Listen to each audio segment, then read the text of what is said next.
Mesdames, Messieurs, bonsoir et bienvenue à tous. À la une de ce journal, le gouvernement a-t-il abandonné de jeunes Camerounaises violemment exploitées au Moyen-Orient? L'opinion nationale s'insurge contre le décès de deux d'entre elles, victimes d'esclavage depuis plusieurs mois au Koweït. Le gouvernement est muet sur le sujet après avoir promis une assistance jamais parvenue. C'est l'enquête du 20h. Et puis en sport éliminatoire CAN 2019 pour leur troisième sortie, les Lions indomptables du Cameroun ont réussi à s'imposer ce vendredi face au Malawi sur le score d'1 but à 0. Voilà pour le sommaire.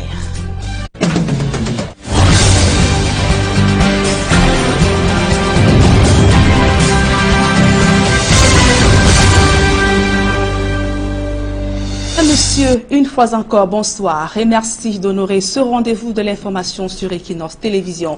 C'est un véritable scandale d'État qui se vit depuis quelques jours au Cameroun, bientôt 3 semaines, que le gouvernement a promis de rapatrier plusieurs dizaines de jeunes filles prises dans les taux de l'esclavage moderne et l'exploitation sexuelle au Koweït. Mais depuis l'annonce, le temps est passé, aucune initiative engagée dans ce sens. Pire, depuis d'ailleurs de se produire, deux d'entre elles viennent donc de succomber à la recherche d'une vie meilleure de suite des maltraitances diverses. L'enquête de Donald Brice Kamgan, Warren Zedeux. Voici les deux Camerounaises qui ont rendu l'âme il y a moins d'une semaine en raison des maltraitances au Koweït. Elles n'ont pas pu résister à la rudesse des sévices corporels et du travail forcé auquel elles sont soumises. Difficile de savoir où sont les dépouilles. Dans cette deuxième vidéo qui date de moins de 2 semaines, les survivantes lancent une deuxième alerte. Nous ne voulons pas aller à la déportation. La déportation, c'est une prison.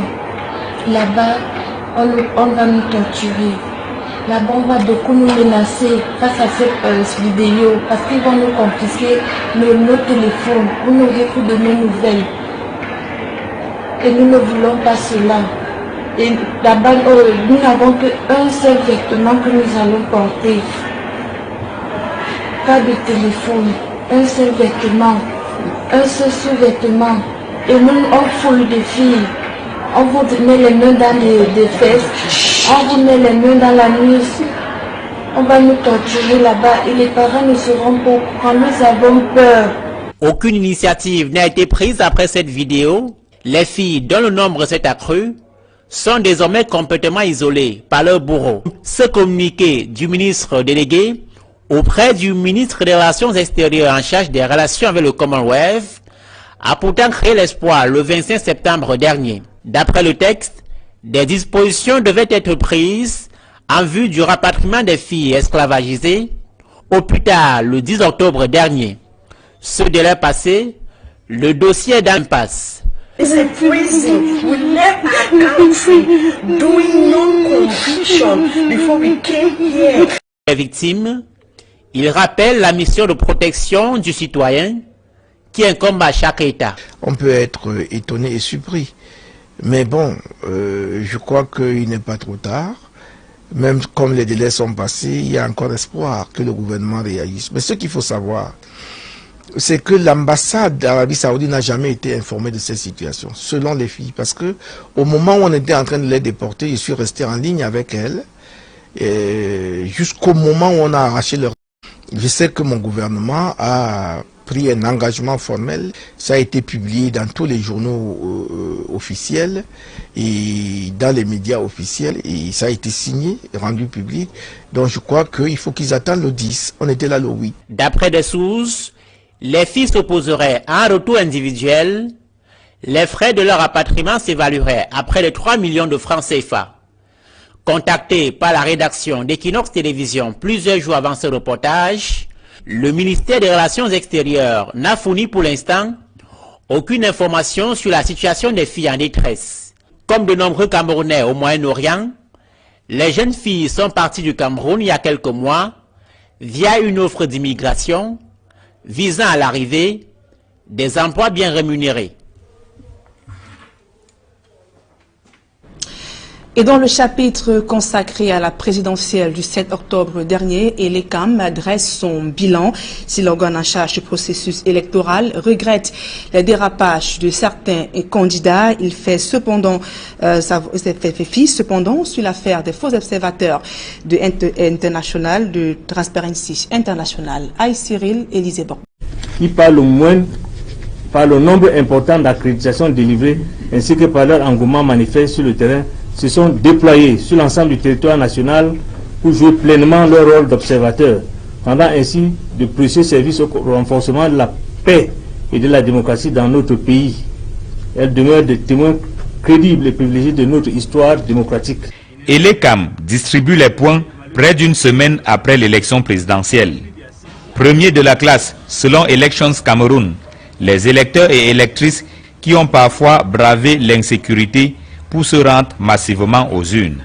Je félicite les électrices et les électeurs camerounais de tous bords qui, faisant montre d'une grande maturité et en dépit des conditions parfois difficiles, ont tenu à se rendre effectivement aux urnes dans la sérénité et la paix. Leurs mobilisateurs, qui sont plus ou moins livrés à quelques excès verbaux, il est tout aussi important de relever pour s'en féliciter la hargne, la mobilisation et le sens élevé de responsabilité qu'ont dans l'ensemble démontré les candidats tout au long de la campagne électorale. Réunis pour la première fois depuis l'élection présidentielle du 7 octobre 2018, le Conseil électoral procède à une espèce de bilan avec déjà une projection sur les échéances à venir, notamment les municipales et les législatives 2019. Et toujours dans ce chapitre, le G20 s'insurge contre la récente sortie de Maurice Kamto. Ce regroupement de partis politiques qui soutient Paul Biya appelle l'opinion nationale à attendre la publication des résultats par le Conseil constitutionnel. Le compte rendu de Guizot. Des manœuvres dilatoires et dangereuses tendant à la déstabilisation de notre pays sont en cours. Une première étape de ce projet a été matérialisée par l'autoproclamation discourtoise, violente et illégale de sa victoire par le candidat Maurice Kamto. Tel un seul homme, vent debout, les membres du G20, le regroupement de 20 partis politiques qui soutiennent la candidature de Paul Biya à la présidentielle de 2018, se dressent contre la déclaration de Maurice Kamto, selon laquelle il a remporté l'élection présidentielle. Ces partis politiques l'ont déclaré lors d'une cérémonie à Yaoundé, mettant notamment à l'index ce qu'ils qualifient d'intentions inavouées. Les intentions, dictées par les forces de l'argent, tapis dans l'ombre, concourent de sources sûres à l'affaiblissement de notre pays en vue de sa recolonisation et de son exploitation au profit d'intérêts extérieurs et mortifères. Du coup, les membres du G20 affirment ne pas comprendre comment le candidat Maurice Kamto a pu se déclarer vainqueur de la présidentielle. Comment se fait-il qu'un candidat se lève un bon matin au lendemain de l'élection pour se déclarer gagnant? Après une élection, il faut attendre les résultats. Il faut attendre que la Cour constitutionnelle publie les résultats. Mais quand un candidat s'autoproclame déjà, la patrie est en danger. L'idée, selon le G20, que Maurice Kamto revienne à des meilleurs sentiments est même mise en avant. Il ne se fait pas tard. Quand on est égaré, on peut revenir à la maison. On peut revenir à la maison, on peut revenir à la raison. Seuls les imbéciles ne changent pas d'avis. Et j'ose croire qu'il n'est pas imbécile. Le brillant avocat ne saurait être imbécile. Et je crois qu'il trouvera la raison. En fin de compte, le G20 indique militer pour la légalité et appelle les électeurs à s'en tenir à l'organe habilité à rendre public les résultats de l'élection présidentielle. Nous appelons tous les Camerounais d'attendre et de respecter le verdict des urnes par l'organe habilité à proclamer les résultats. C'est la deuxième sortie du G20 après l'annonce de son soutien à la candidature de Paul Biya qui avait suscité nombre de critiques et de colibets à l'endroit des acteurs de ce regroupement de formation politique. Et le candidat du MCNC appelle tous les Camerounais au calme et à l'apaisement pour attendre la proclamation officielle des résultats du 7 octobre dernier par le Conseil constitutionnel. Franklin Difo Afan-Lui a donné ce jour un point de presse au siège de son parti, Cisa Douala, du côté de Bonabéry. À présent, écoutons cette réaction de Franklin Difo Afan-Lui au micro d'Equinox Télévision. En ce qui concerne les élections présidentielles qui ont eu lieu le 7 octobre 2018, je demande à toute Camerounaise de rester calme, de s'éloigner de la provocation et de la colère jusqu'à la proclamation officielle des résultats de ces élections 2018. Je fais appel à tous les administrateurs impliqués dans la gestion du processus électoral de faire preuve d'honnêteté et de transparence dans la proclamation des résultats de cette élection. Rappelez-vous que les troubles conduisent à la destruction et aux pertes de vies humaines. La paix nous conduit à la constitution d'une belle nation. Et à quelques jours de la publication des résultats, continue de faire le point des constats qu'ils ont faits. Dans son rapport, la mission internationale d'observation électorale de la CEAC note que de par ses enjeux et son contexte exceptionnel, l'élection présidentielle du 7 octobre 2018 constitue une avancée démocratique notable pour le Cameroun et félicite le peuple camerounais pour sa maturité politique et son sens élevé de patriotisme dans le déroulement pacifique de ce scrutin. La mission internationale d'observation électorale de la CEAC exhorte les acteurs politiques et leurs militants à recourir aux voies légales pour toute contestation éventuelle. À Elecam, elle recommande de veiller à l'affichage des listes électorales suffisamment à temps pour permettre aux électeurs de reconnaître aisément leur bureau de vote le jour du scrutin. Mais il n'y a pas que les missions d'observation des élections qui font des recommandations au Cameroun pour le scrutin du 7 octobre dernier. Dans un communiqué officiel, le département d'État américain encourage l'ECAM et le Conseil constitutionnel à publier les résultats de chaque bureau de vote dans un souci de transparence. Les États-Unis appellent tous les Camerounais au calme et aux acteurs à éviter toute conclusion partisane avant la publication officielle des résultats. Dans le reste de l'actualité, le chantier d'exploitation de la pouzzolante dans la localité de Ndjombe-Pendja représente un danger pour les travailleurs et pour cause les travaux s'effectuent de façon artisanale. Et le ministre des Mines et de l'Industrie a effectué une descente sur le site en vue de la modernisation des méthodes d'exploitation. Jacquino Molon, Xavier Fouca. L'exploitation de la pouzzolane sur ce site en Ndjombe-Pendja se déroule dans des conditions très difficiles et dangereuses. Les Camerounais qui travaillent sur ce chantier sont exposés à des risques d'accident à cause de la rudesse du relief et l'usage des méthodes et des outils inappropriés. On avait beaucoup de difficultés pour foisonner. Vous voyez peut-être la colline, comme elle est loin en haut, les trop de risques. C'est fort de ce constat que le ministre des Mines, de l'Industrie et du Développement technologique a effectué une descente sur ce site.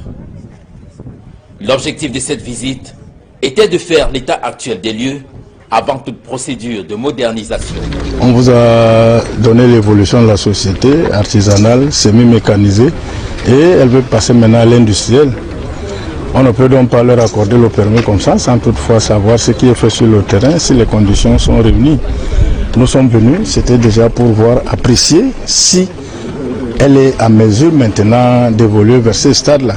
Le maire de la localité estime que cette activité d'exploitation est une aubaine pour ses populations et sa commune. Il y a quand même quelques enfants, quelques fils et filles de Ndjombe qui ont été recrutés dans cette entreprise. Donc non seulement ça peut augmenter les recettes, mais aussi créer de l'emploi pour nos populations. Reste que les fruits puissent tenir la promesse des fleurs. 200 arbres à planter dans une vingtaine d'établissements scolaires. C'est dans le cadre de l'opération Green School, dont le lancement a eu lieu au lycée Leclerc sous les auspices du ministre des Enseignements secondaires de l'ambassadeur d'Israël au Cameroun. Joël Essengue, Marseille. Il pourrait avoir pour planter 50 arbres, 100 1000, voire 10 000.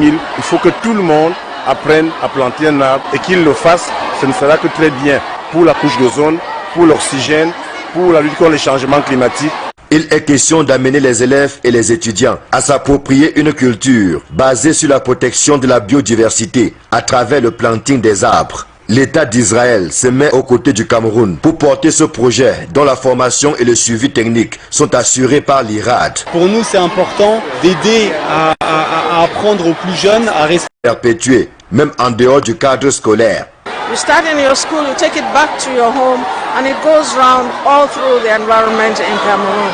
Ne quittez pas l'humanité sans planter un arbre pour l'humanité. Tel est le slogan qui accompagne le projet porté par Shalom Club Cameroun. L'actualité à l'international, la présence est désormais officielle. La Rwandaise Louise Mushikiwabo a été désignée par consensus secrétaire général de la francophonie. Et décidé d'élire Madame Louise Mushikiwabo comme secrétaire générale de la francophonie. Louise Mushikiwabo a remporté le duel au féminin pour le poste de secrétaire général de l'Organisation internationale de la francophonie. Cette nomination consacre le retour de l'Afrique à la tête de l'OIF. Ma joie est grande, tout comme ma fierté. L'Afrique vient de donner à la francophonie et choisie par consensus. Donc c'est une tradition qui n'a pas varié. Je voudrais également saluer le Canada qui s'est rallié au consensus qui s'est dégagé. Quand la majorité absolue des États soutiennent un candidat, il est tout à fait logique que les autres se rangent et je crois que nous avons convenu et c'est la victoire pour la francophonie. Son élection met un terme au mandat de Michael Jean, dont la réputation a été ternie par la mise en lumière de dépenses de fonctions jugées extravagantes. L'ancienne journaliste et politicienne canadienne avait offert la veille un ultime plaidoyer lors du sommet de la francophonie, dénonçant entre les lignes le consensus autour de sa rivale. L'actualité sportive à présent, service minimum pour les Lions indomptables du Cameroun. Les poulains de Clarence Seedorf ont battu le Malawi sur le score d'1-0. Le match disputé ce vendredi au stade Amadou Ahidjo de Yaoundé comptait pour la 3e journée des éliminatoires de la CAN 2019. Le compte rendu de ce match dans ce reportage que signe Joël Essengue à Cyril. Une première manche à vite oublié face au Malawi. Les Lions indomptables ont plus cherché à redorer leur blason après la sortie médiocre contre les Comores.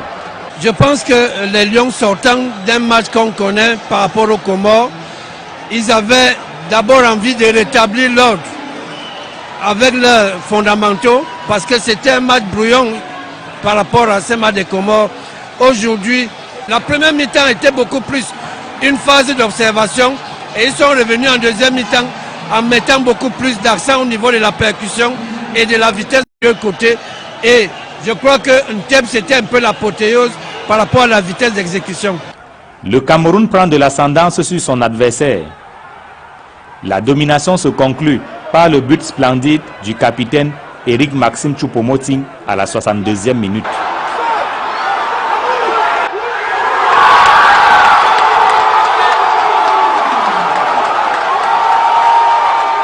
Je pense que j'ai la qualité de faire de temps en temps la différence et on attend ça de moi aussi. Et je suis très content qu'aujourd'hui ça a marché. Mais c'était un travail de nous tous. Jacques Zoé m'a donné un bon passe, j'ai fait un bon appel et après, heureusement, j'ai bien frappé. 1-0, le score ne changera plus jusqu'au coup de sifflet final. Sur la route de la CAN 2019, les Lions indomptables comptent désormais 7 points dans le groupe B. Et à l'instar du précédent match contre les Comores, les Lions indomptables du Cameroun ont connu une première manche terne. C'est à la seconde mi-temps que le Cameroun a dominé son adversaire. Et sur les raisons donc de cette entrée en matière timide, les explications du capitaine et unique buteur Choupo-Moting au micro d'Equinos Télévision.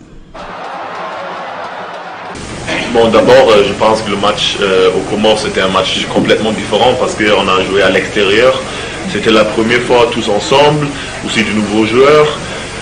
Un terrain, franchement, c'était un terrain de synthétique. Ça, ce n'est pas une excuse, mais ce n'est pas optimal pour toutes les équipes. Et ça c'est le plus important. Il y avait beaucoup de choses positives, je pense. C'est encore le début de cette aventure et on continue. Mesdames, Messieurs, c'était la fin de ce journal. Merci pour votre aimable attention. Dans un instant, le débrief du journal avec Serge Alain Otto sur le plateau d'Equinox Soir. Serge Alain Otto. Voilà, le département d'État américain demande à ELECAM ainsi qu'au Conseil constitutionnel de sortir les résultats des 24 988 bureaux de vote. Nadine Yapo. Merci Serge Alain Otto. Voilà, Madame, Monsieur, dans un instant, le débrief et autres actualités. Nous allons parler de cette sortie du G20, c'est-à-dire ce groupe de 20 partis qui avait décidé le 20 juillet dernier de soutenir la candidature de Paul Biya. Eux aussi, après le RDPC lundi soir, ont décidé de condamner la sortie de Maurice Kamto. Le débrief dans un instant.